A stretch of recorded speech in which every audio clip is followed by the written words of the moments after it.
Welcome to a Faith and Sports Institute conversation. My name is Paul Putz.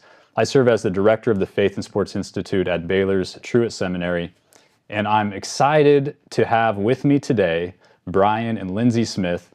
Brian and Linsey, so glad to have you with us. Thanks for having us. We're excited to be here today. Yeah, thanks for having us, Paul. So both of you are in sports ministry. You're with Athletes in Action. Yep. You were college athletes. You are coaches. You're parents navigating youth sports. You've served as chaplains. You've written books. You've done a lot when it comes to sports and faith.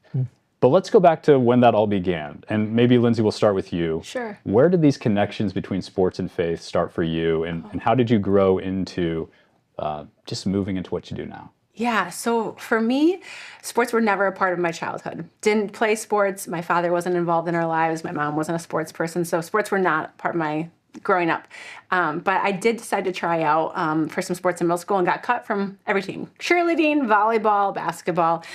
Did track and field and thought that was kind of cool. And then the cross-country team happened to train at a park nearby in the summer. And so I thought, oh, I have nothing to do. I'll ride my bike to the park and jump into cross-country. And it was there that by the end of my freshman year of high school, realized, oh, I'm kind of good at this. And went on to experience a lot of success that took me to the University of Wisconsin. And at that time, I did have a walk with Jesus that was real and growing. And so I wanted my faith and my sport to continue to kind of mesh together. But no one had really taught me how to do that when I was in high school. But I found Athletes in Action at the University of Wisconsin. And so very quickly got involved in a team Bible study, weekly meetings, a discipler. And probably by the time I was in my second semester, my freshman year, I was like, man, if I didn't have school, if I didn't have to do my sport myself and I could just invest in these athletes, my teammates, that would be the dream job. And so I knew pretty quickly that I wanted to serve my life to serve in sports ministry in some capacity. So it's a little different road for you. It was, yeah. I grew up playing every sport imaginable. And so I thought by the time that I got to being a high schooler, it was just a matter of what sport I would choose at that moment. But reality hit me pretty quickly. I was about 4'11", maybe 95 pounds as a freshman. So you're not an offensive lineman. I decided football was not ideal, but I got cut from everything else in the fall. So it was like soccer, golf, basketball. Football was off limits for me.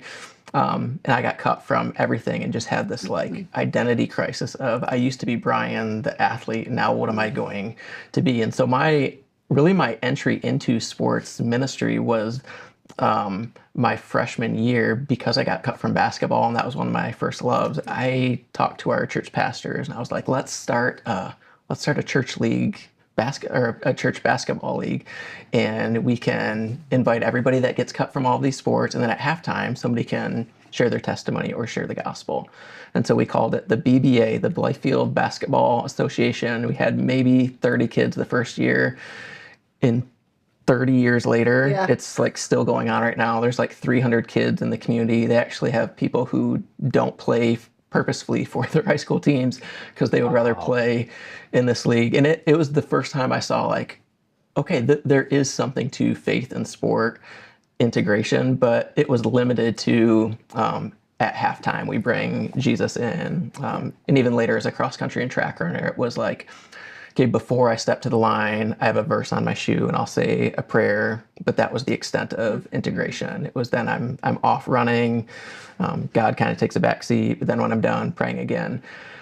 So it wasn't until we got married in 2005 and the Athletes in Action staff at Wisconsin started befriending me and encouraging me to join staff. I knew I wanted to do anything but be a missionary, let alone a sport missionary.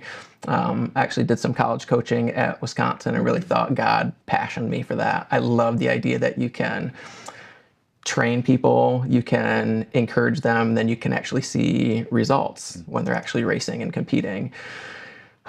So a very shortened version of this is I decided to intern with Athletes in Action and found really quickly that those same things that I loved about coaching, training, encouraging, and then seeing results on the back end, I was experiencing in the spiritual realm through discipling guys. And it was just like... Your heart came alive. My heart came alive. Like God was...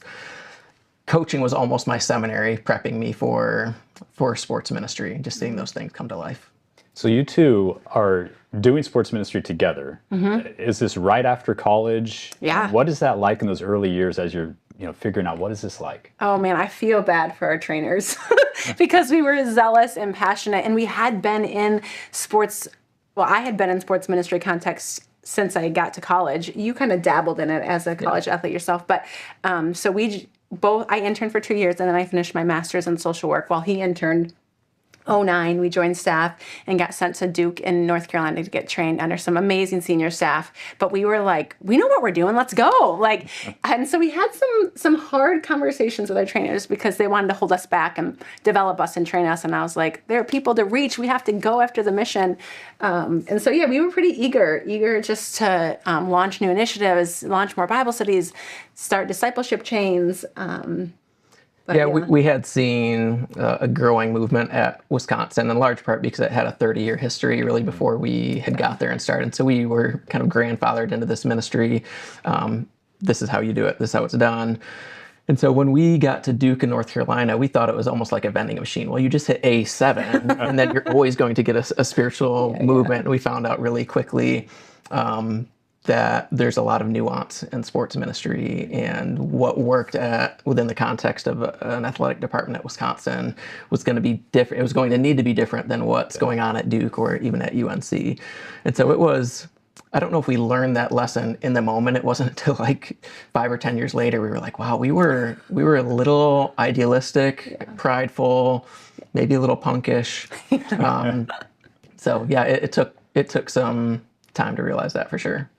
Now, you each have these interesting lanes. You do a lot with sports ministry, but you are an author, and so you've used that with your ministry. You have the master's in social work, so you do staff care and resource and provide support for people in those ways. Yeah. How did you move into those lanes? How did you find those giftings, and what does that look like for you?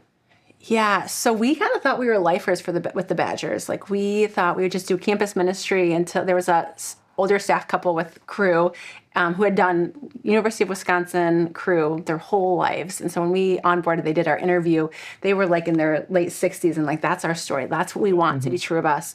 And as you know, the Lord often takes you on different paths. And so about 5.5 years ago, he kind of very clearly directed us to move back home to Michigan, where we were originally from. And it was at that time that I had stepped into like a 20% role with crisis care for staff just because of my background in social work and mental health. And I promised the lady that was directing at the time I would never do full-time like human resources, leadership development, never. But when God moved us away from the college campus, I was like, well, I guess this is the path he has for me. And then very quickly found out that he had prepared me really well for that. I took a focus on mental health and trauma. And then within 6 months of taking that role, COVID hit. And so I felt like God was really caring for our staff by having me in that space where I was giving full-time attention to that subject. So, yeah. Yeah, I'm wired to be futuristic and an activator. And so for better or worse, I see something and I automatically go, this could be so much better if this, or if we do this. And so maybe in 2015-16, I had some conversations with our leaders about our athletesinAction.org website. It was a very brochure website. This is who we are. This is what we do. This is how you can get in touch with us. And so I just kind of flippantly had this idea of like, what if it was a content-based website where you can actually resource people from the website? And if you know anything about sports ministry, is that oftentimes resources are limited. And so if a leader hears somebody say, why don't we do this? Their next question is going to be, would you be interested in leading that? And so I was young enough to say like, yes, I would absolutely enjoy doing that. And so I went on about a 3 to 4 year journey writing. So I had a little bit of a background at Wake Forest University where I did my undergrad work, journalism and communications. So I had some writing chops, but I didn't really get to explore that too much. In writing for athletesinAction.org became this sandbox where I could play for the first time, and I really found like, I actually think I have some sort of a gifting in this. I can think creatively, the words come really quickly to me. And I spent 4 years doing that and had a blast. And then when we moved to Michigan, just had more opportunities to write books and articles and other things like that. So yeah, just finding that when you write and put things out there, a lot of times you're going to get people who have questions or want to connect, and it opens up a lot of doors for other ministry opportunities. And it was perfect for an introvert like you, because now people come to him and he can easily lead them to the Lord. It's or a gift from God. Yes. yes. I remember the first time we connected was back with the assist. So you must have been in the middle of doing this work with Athletes in Action, and I think it's through social media connections. We somehow got connected, and I remember reading your book, The Assist, writing an endorsement for it because it was fitting a need in the sports ministry landscape. And then that becomes the book, The Christian Athlete, which is a great resource that I've heard positive things from so many people. Baylor Athletics has used that book to disciple and minister. So it's cool to hear how those pieces came together. Yeah, absolutely. And fun too, having done some work through your classes at FSI and even the master's program of theology and sports studies. When I wrote The Assist, I didn't intend to write it with like this prideful tone, but almost this perspective of like nothing like this has ever been done before. Like, this is going to be amazing. It's the first time anybody's ever talked about this stuff. And then learning through your work and other people, like, actually, you are entering into a conversation that's been going on for hundreds and hundreds of years. And so it's been a fun and humbling process just to see when you write something, there is some vulnerability that you're putting your thoughts and your words out there, but also the humility and like, wow, Brian, you're just adding to a conversation that's been going on that you had no idea was going on for a very, very long time. Yeah. Humility, but also how much more significant. Yeah. Right. And so whatever words you have to share, it becomes a part of the conversation that future generations can benefit from. So speaking of books, your next project is called Away Game, and it is on youth sports. So I want to pivot to hearing from you both, because we mentioned your parents. You're now high school coaches. So maybe just talk us through, as you're parenting, and you're these experts in sports ministry, when did you begin to notice youth sports as something that Christians needed to think more deeply about?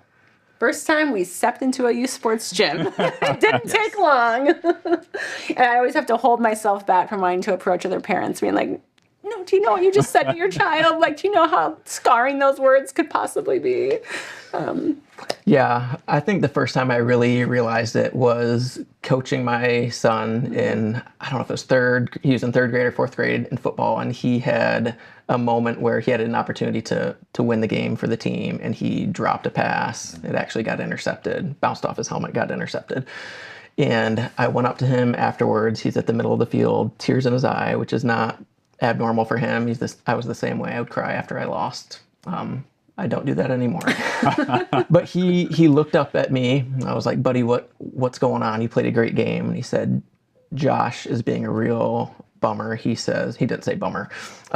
He said, I lost the game for the team. And so my fatherly instinct kicked in, and I looked down, or I got on my knee and I looked at Hudson and I said, did Josh score any touchdowns today? Did Josh catch any passes today? Did Josh make any tackles today? And then I literally said, no joke. I mean, you say we're experts. We're experienced, not experts. I looked at Hudson and I said, if anything, Josh lost the game for the team. It's not your finer moment. Not my finer moments, but it was one of those moments where it was like, that's going to have a significant impact on Hudson. If I continue to stack interactions like that on top of each other, I run the risk with Hudson and any of the kids that I coach to help them see like their identity and self-worth comes from how they compare themselves to other people. And there were like, I could have used that as a way to say like, Hudson, here's what I think about your game today. Now you have a choice. You want to believe what Josh said or believe what your dad said, and to reaffirm this like grace-based relational identity. And so that was one of the first moments. It was like, this space of youth sports is really significant for character growth and development, but it's going to take a perspective shift of me to be like, I can't say things like that to my kid, and I need to be proactive to think through like, how can I steward this gift of being a parent in this space for my son? How about for you? You said you noticed as soon as you entered gym, but as you've walked alongside your kids, what have you learned along the way, and how have you tried to grow as a sports parent? Yeah, so I think that the recognition of just the power of our words, especially as I've been in the space of mental health, yeah, that the things that we're saying and the things that they're hearing, either whether it's from us or coaches or teammates, like are really shaping them. And so I think probably for me, one of the most important things I try to remind myself of often is like, I can't control the environments necessarily that my kids are going to be exposed to and the things that they're in, but I can always make sure there's room for a conversation afterwards so they can process it. And so a lot of stuff I read in the trauma studies is that like the trauma can be significant, but if there's a good, healthy debrief afterwards, that actually can nullify some of the effects of the traumatic experience. And so just trying to create spaces, I think, for Hudson and Hadassah and Judah, like to be able to talk about what they just experienced. We had not a very emotionally healthy coach, and I experienced a lot of verbal abuse in my high school experience. And so even now, as like a 41-year-old, I'm recognizing the effects that this high school coach has had on my life today. And so wanting to, just create safe environments where my kids and other kids can process what they're experiencing. And lots of times it's unintended consequences. Like the parent isn't intending harm. They were just trying to be helpful, and the kid received it, in a sideways angle. So I think that's some of the answer to that. I want to get to maybe some suggestions in a second with parents. But before that, being at a seminary, something I constantly hear from pastors is this question of youth sports as a competitor with the church. And so one of the real frustrations is that travel sports takes families away on Sundays. They're gone for months at a time. Pastors feel like they're choosing sports over the church. How have you navigated that, and what challenges have you seen when it comes to the church and sports connecting on this? Yeah, we talk about this a lot. We do. And the challenge with this is there's a lot of nuance and complexity in this. And so I am in the process of wondering myself what it looks like for both the church and people who are involved in sports to move towards each other. And what I mean by that is I think a lot of parents who attend church but who choose to put their kids in travel league, I wonder if they are just following herd mentality and signing up for these opportunities, which is what a lot of them think they are, without asking a lot of questions on the front end. And they're not intentionally choosing to skip out on church. They're just signing up for this league. And then they're finding out on the back end, if our kid misses a Sunday, they're going to have to sit the next 3 games. Yeah. Or if we don't sign. So I wonder what questions parents could begin asking on the front end of what happens if we're actually going to miss a Sunday. Are we allowed to miss a Sunday to play? Who else maybe from our church is signing up for a league like this that we can stay in connection with? And so just having them ask questions on the front end, which seems like a discipleship issue and not just a black and white. From the church's side, I wonder what it would look like for pastors to begin giving sermons about the high value of play and exploring what it would look like to view God as somebody who not just tolerates play, but maybe even celebrates it, and what that would look like. One of the things we're doing in our local church to hopefully bridge the gap here a little bit is we've tried to identify all of like the past athletes, like the people who are way beyond their time playing, and we are setting up like this former athlete discipleship mentor program where they would then be in this kind of collective group that we would train and resource, but they would be available for the rest of our church body who have young athletes playing in all these various sports. So when their athlete may need to talk to somebody, we can match them up with hopefully a mentor that played that specific sport. So just a way to maybe like, we can do this together. It doesn't have to be church against youth sports. There's actually a huge opportunity for us here as the church to love and serve the people that attend. That's good. How about for you, Linsey?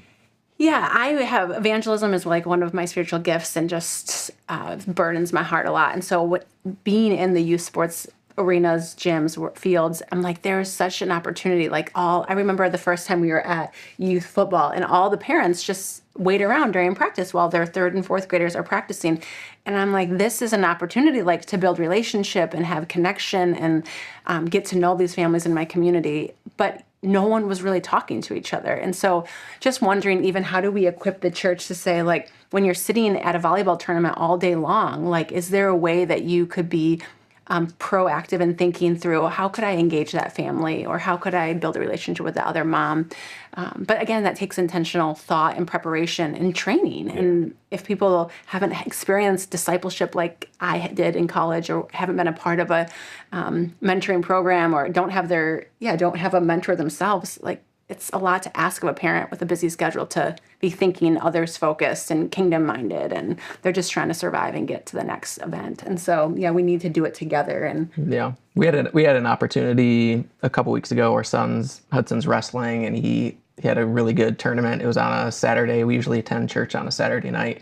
We're like, okay, he usually loses, and so he's probably going to lose, and so we'll be able to make it to church. And we were serving, so he actually kept winning and made it to the championship match. But there was like 3 hours in between the match that got him there and the actual championship match, and so it was like we're going to miss church, and so we were okay with that. But in those next 3 hours, like, we had the opportunity to talk with somebody that we used to go to high school with, who 5 years ago had lost her husband, and so had maybe 30 minutes to encourage a widow from our church. They're not even at church. She doesn't go to church. True. Yeah. A short time after that, one of our friends who goes to church, his son's just having a lot of issues with people on the wrestling team in high school. And so we had another 30 minutes just to encourage him. And then even after Hudson wrestled in the final match, got to go up to Hudson's coach and just thank him and acknowledge we just found out his dad had took a turn for the worse. And so he's usually a pretty stoic guy, but Linsey started engaging him and just asking him questions.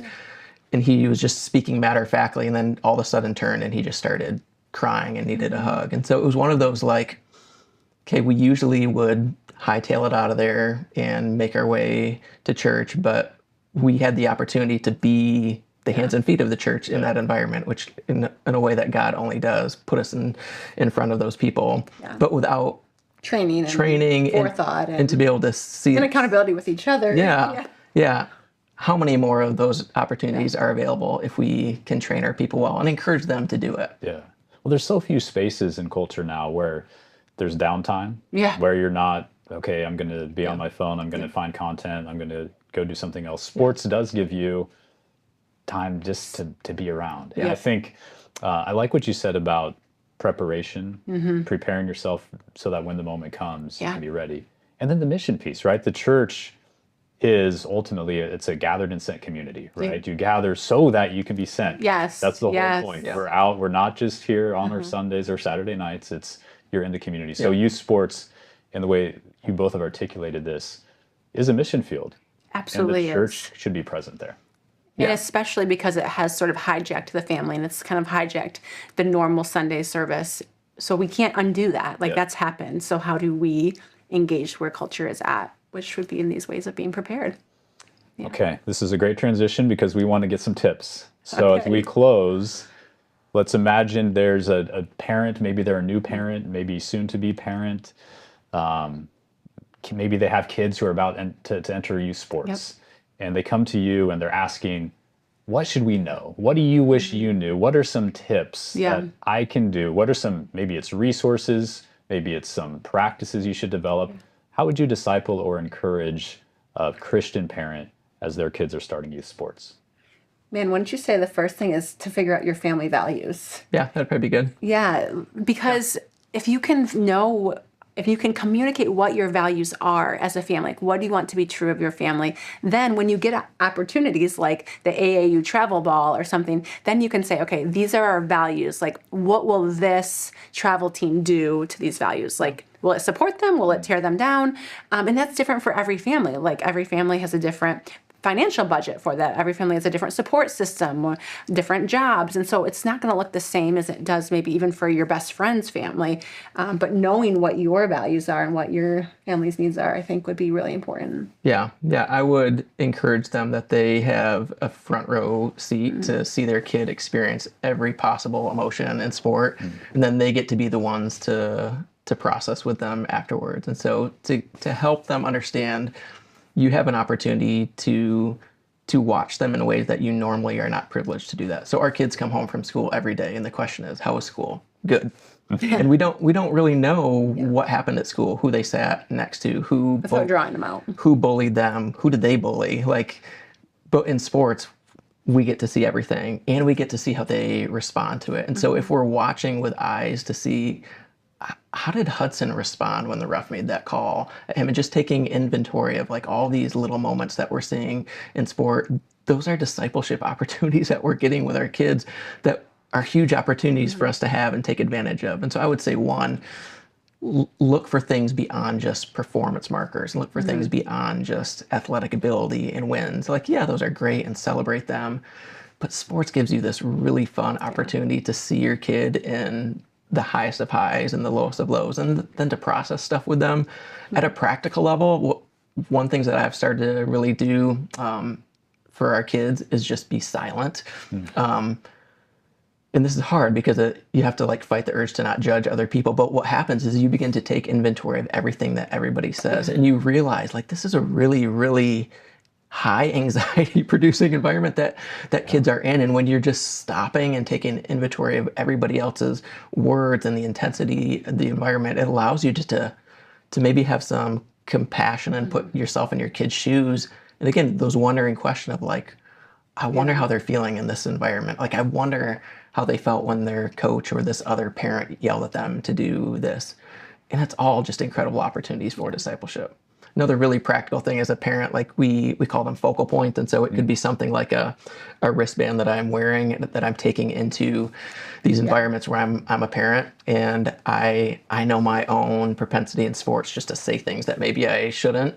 So if I have something that I'm wearing or something that I know I'm going to look at, it becomes a visual reminder to me of like, there's more important things than the outcome of this game, and to see wins beyond we call it the capital W, which is worship. Like, we want to go after worship with our kids and not just the lowercase w win. Yeah, those are good suggestions. Yeah, I'm sure there's a host of more as we keep navigating this space. Yeah, and maybe one more while we're going. The car ride home is huge. Yeah. Like, it can become this sacred space where well-intentioned parents want to talk about the game and want to talk about how things went, because again, we have a front row seat to seeing everything. And so the tendency is to want too much, to do the post-game analysis. And one practical thing that I have done with our kids is when they get in the car, I just say, is there anything you want to talk about from the game? 99% of the time, nope. No, we just want to listen to music. Great, let's turn on the music. Even though like there's a lot of times I have things that I want to say that I need to die to self and go like, let's just let's listen to music and get on with the rest of our day. Yeah, and they're typically then at bedtime or later, there's a chance where they're like ready to process something, but it's not as important to them as we might think it is. Yeah. Yep. Excellent. Yeah. Is there anything else that you'd want to share related to youth sports and Christian faith and how to process those? Anything we've missed so far in the conversation?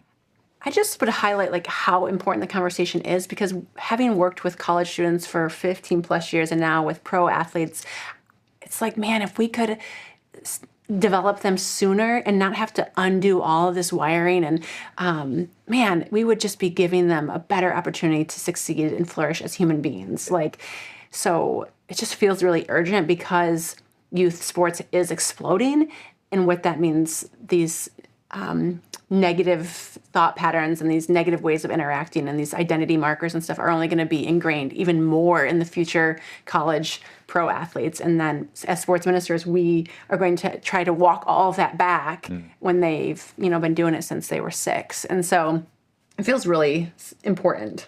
Yeah, and to reinforce, one of the reasons that we're kind of confused and maybe even a little exasperated about the youth sports system is it's not working like it promises that it's going to work.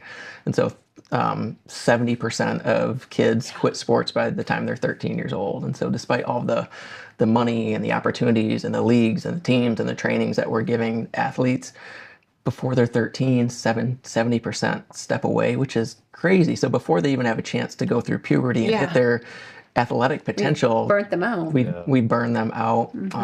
Stats like 9 out of 10 kids say that they play sports just because it's fun And so not because of winning or training, they just want to enjoy the game. And even statistics like the more money you spend, the less your kid actually enjoys sport. There's been studies done on that. And so for us to be aware of, like, there's a reason why it just feels, something feels off, because there's been this big promise that if we just Give more. follow this structure, that it's going to produce a highly athletic kid or this all-star athlete. And maybe it will sometimes, but the majority of the time kids are burned out and they're quitting. And so it's important as parents, but also for Christians who uphold a high value of play. Like I want my kids to enjoy sport as long as possible.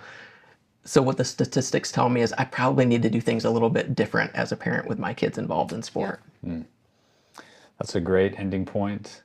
Brian and Linsey, thank you for your time, for your leadership here. I see both of you as people I learn from, as leaders in this space. And so just really encouraged that you're entering into this and that we can learn from you.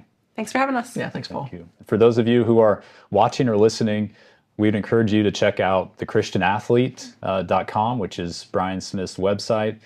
Reach out to Brian and Linsey.